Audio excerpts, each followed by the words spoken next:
I'm Joanna Paul, recapping the extraordinary events that are transpiring in the Middle East.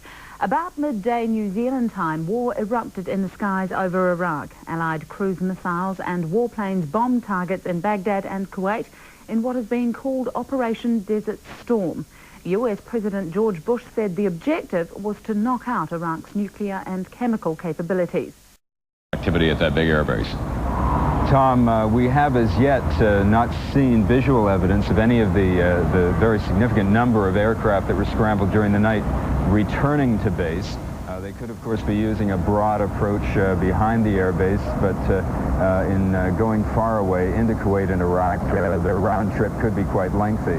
The military spokesman here, of course, not yet confirming any numbers, any patterns.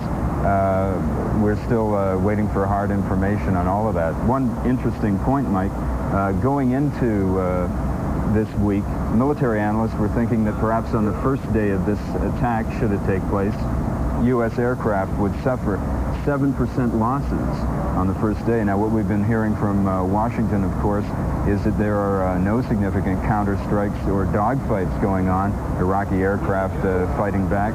If indeed the U.S. Air Force has come through this unscathed, it's a big surprise. Yes, and I wouldn't read any significance in the fact that we have not seen any aircraft return. There are forward air bases. If air superiority has been achieved, it's possible that these planes have been rebased at forward positions if the Air Force is confident that those bases cannot be reached by missiles. And we were talking to civil defense personnel here earlier about the earlier air raid drills we had here. Apparently they were not drills. There was some concern about missiles coming in. Arthur, you talked to the man. What did he say? That's right. Particularly on the second occasion, Mike, that we were hearing sirens here, and everybody was being ushered to the shelters. We found out that there had been a call from an official, one presumes either from the Saudi Defense Ministry or from U.S. military sources, saying